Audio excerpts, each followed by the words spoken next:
So I joined the Parma Lapidary Club a couple months ago, and man, I have been loving every second of it. I've always picked up rocks, it's been a hobby of mine, but I've never had anything to do with them. And now I can. I can chop them up, I can grind them, I can polish them. It's awesome. So, unfortunately, it's an hour there and it's an hour back, and those hours really fly by in the workshop. So I was determined to set something up at home. And I was watching the sale rack for a while. Eventually, I found a couple pieces that were within my budget. Trim saw, really just needed cleaned up, new blade on there, and an arbor. That's the one that needed a lot of work. I was eager to get it working again, so I loaded up the equipment that I got into the car. As you see, the trim saw's in the back, and the arbor is up front on the floor. That's the only place that it would fit. I got them home, set them on this table. They were so heavy it was leaning a bit. This is the original state of the saw when I got it, nice and dirty. And then it's nice and clean. Would you look at that? We got that cleaned up pretty quickly. As you see on the bottom, these bearings, the rod, it was all pretty crusty. So I took it apart and I cleaned them up. And it really wasn't too much work I had to put into it. The only other thing I really did was paint it. That's a brand new blade I put on there. I greased these up. This was all gunked up. And then there's a tray that sits here for the oil, mineral oil. So that tray is what I was painting along with arbor. Here's the tray, kind of a light pink, like a pastel color. And then this side was actually like their lower tone teal, so I taped it off. We got 1 coat of clear on here, 3 coats of paint, 1 coat of clear, 2 coats of primer. Yeah, we've been doing all that with snow. And because of the snow, you gotta heat them up in front of the heater vent, and then a little electric heater on the other side. And come in here and get really hot water out of the tap downstairs. Fill up a bucket, put my can of paint, or right now it's clear enamel, with a cup on top, or else it'll just fall over. Warm the can up, warm the piece up, and then run it outside real quick. I've got a drop cloth down. I throw it right there. We paint it as quick as we can, and then we run it back in the house, and we toss it right there. The tray is fully painted, and the saw is put back together and ready to use. Up next, time for the arbor. First, I patched the holes in the tray, and then I put a couple coats of primer on. Not the wrinkles! I learned this is actually caused by a couple different things, such as humidity, temperature, and spraying coats too thick. Well, I'm working on an arbor right now. I got this painted. It's pastel pink. Woo-hoo. And I kept the original sticker on there. It's ancient. That shows how old this machine is. It was very rusty. So I have some paint on here. Same paint on here with some clear coat. It's just an enamel white paint.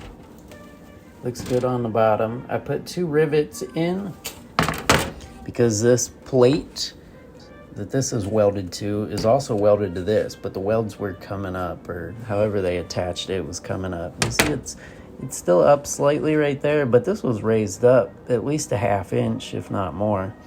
So the rivets are holding that down. Now I'm drawing out lines on here. We're gonna make a cool little checkerboard across here.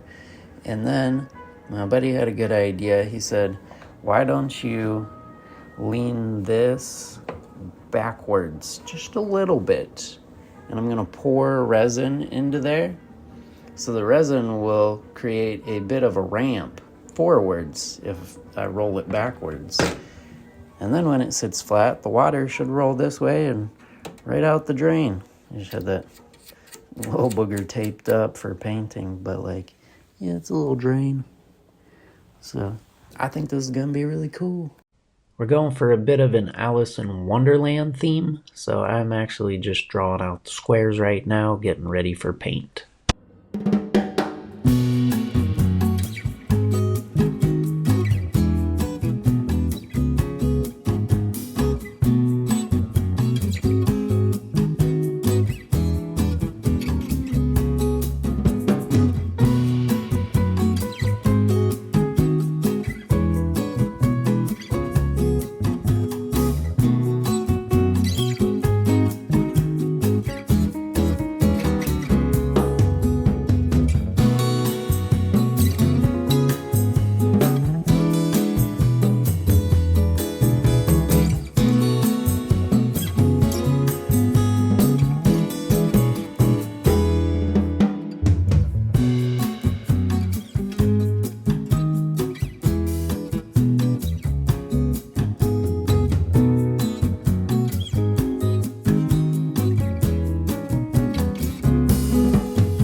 So unfortunately, I didn't get much footage of taking the arbor apart.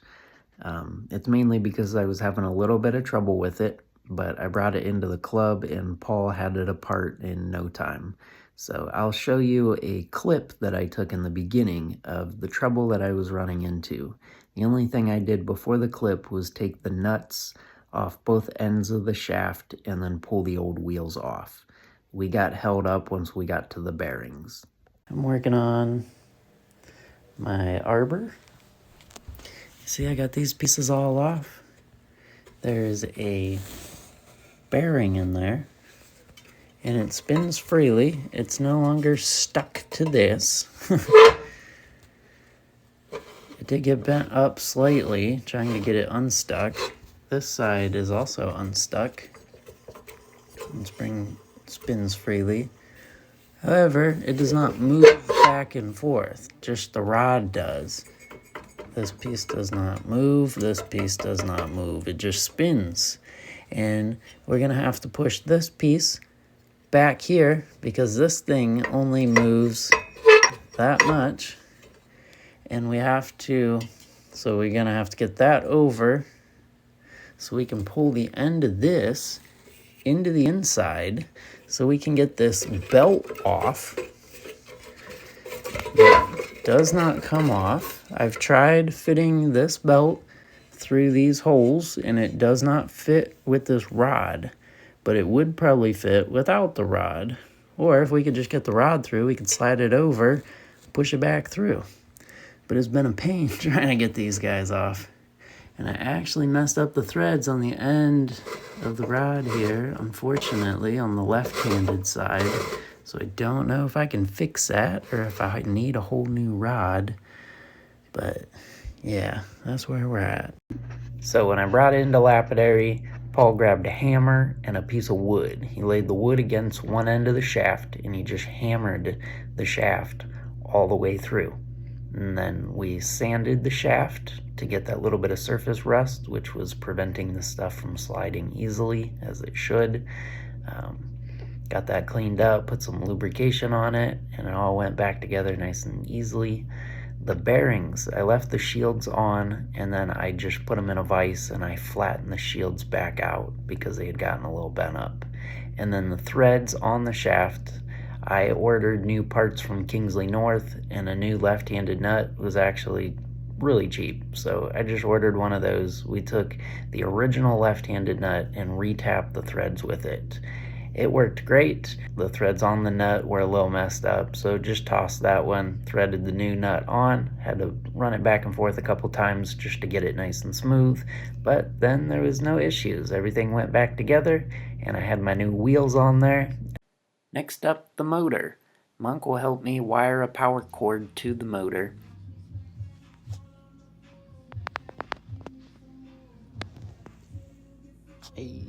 And then it was time to make the motor mount. To do so, got a couple pieces of wood, laid them out, cut one that would fit right underneath that pink section of the arbor that had some mounting holes so that we could screw it to that. One person hold tension on the motor while you have the belt attached, and the other person screw it down. This actually only came with one splash guard, so I made another one out of a piece of sheet metal from the hardware.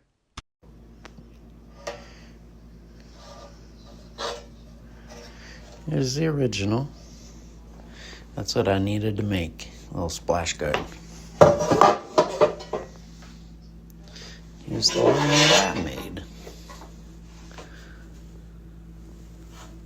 It was bent in the vise, I sanded the edges, and it is being held together with JB Weld. Heck yeah. This is what we need to hook up the water for the arbor. I'm going to put a bucket on the shelf, and I need to get a spigot and a quick release so it's easy to take the bucket off and refill it back up.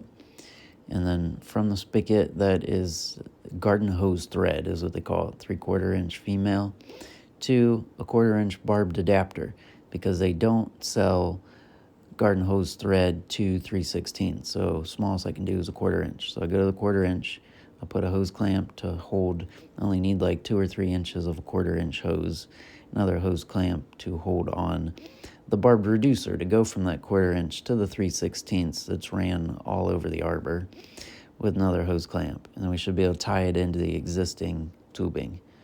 So need a handful of parts. Wasn't as simple as I thought, but we got the math.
This tubing was definitely too stiff, so I recommend getting something a little more flexible.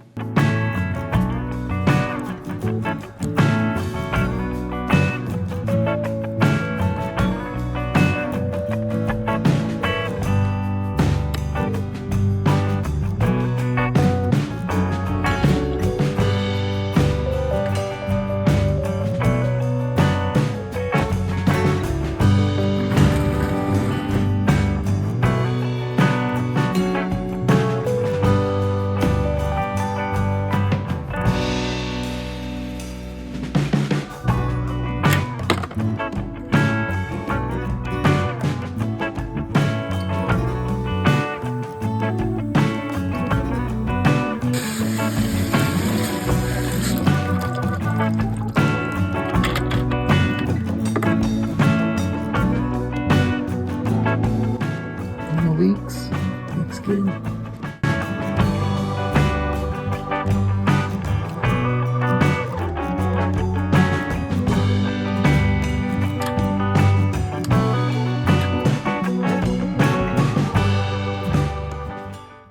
The last thing we need to do before our test is to space over the expanding drum so that the wheel is not so close to the splash guard, or else it could rub.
Spaced over a little bit more now. Put those extra washers in there. Got rid of that nut by putting some washers in there. A nut's not an actual washer, it's just a placeholder. Got a pipe wrench on the back to hold the shaft while I spin this with a wrench.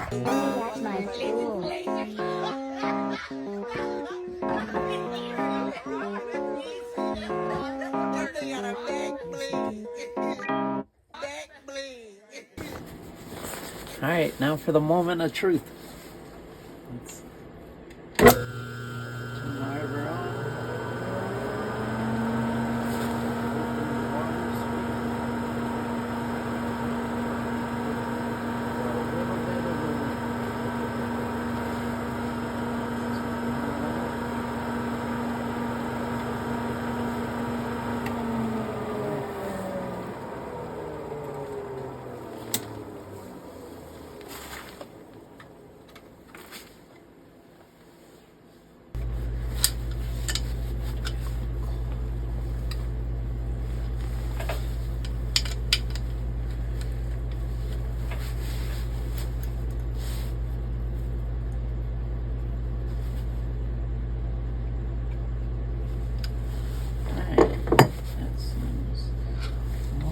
Tight. Try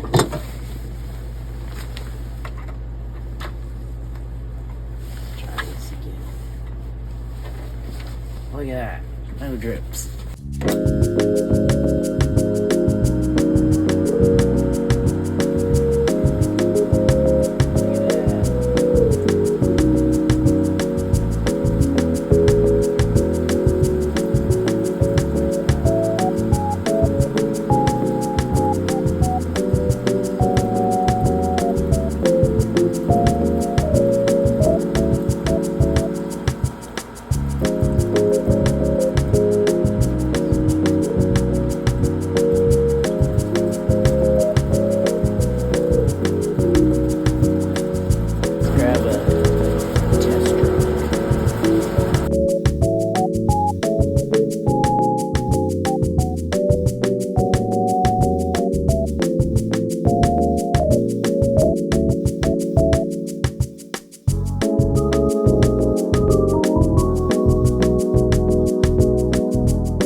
So how much does it actually cost? Well, I calculated all that. I wrote down every single part that I bought and how much it cost, the dimensions, where I bought it from, all that stuff, and I'll share that with you in just a minute. But if you bought all this stuff new or you bought it used in great condition, you would be paying a lot more than what I did. So I do highly recommend doing your own project. Then you understand how the machine works, how it goes together, how to take it apart, and how to switch parts out. Here's your chance to take a photo. I bought the trim saw and the motor. It's a 6-inch from my club.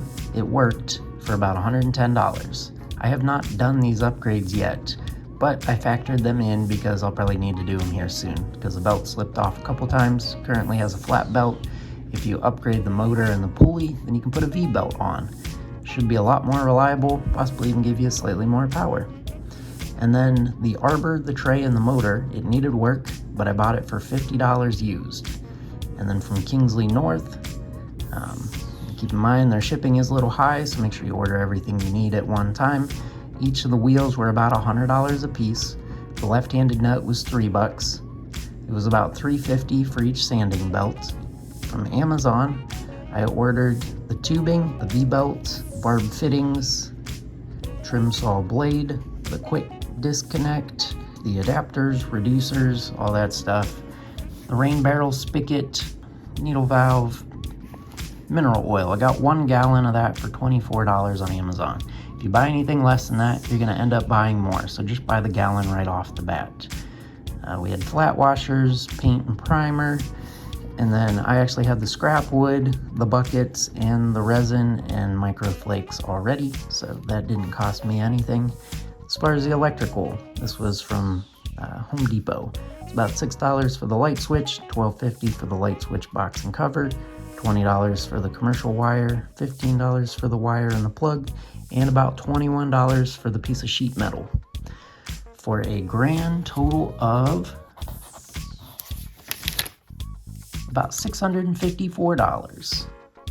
Now I know that may seem like a lot, but let's look at the alternatives currently for sale. So you could buy a Cab King. It's already got the wheels and the motor, even comes with a light. It's all ready to go. And that's going to run you on sale between $1,500 and $2,500 for that unit. And that's without the trim saw. For an additional $300 on sale, you could add the 6-inch trim saw attachment. But keep in mind, you're going to have to remove half the wheels to make space for this. Now let's compare apples to apples. On Loratone's website, you can buy a very similar 6-inch trim saw for about $900, which actually isn't even an option because it's currently unavailable.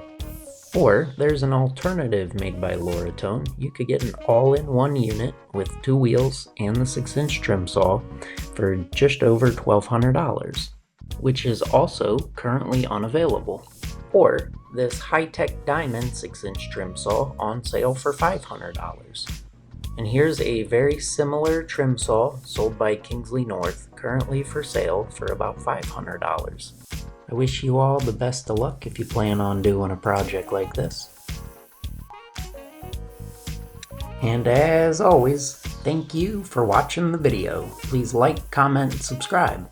Hit that notification bell if you'd like to get notified whenever I post a new video. I started off with a lot of rock content, but I'm going to be mixing it up here soon, so stay tuned and rock on!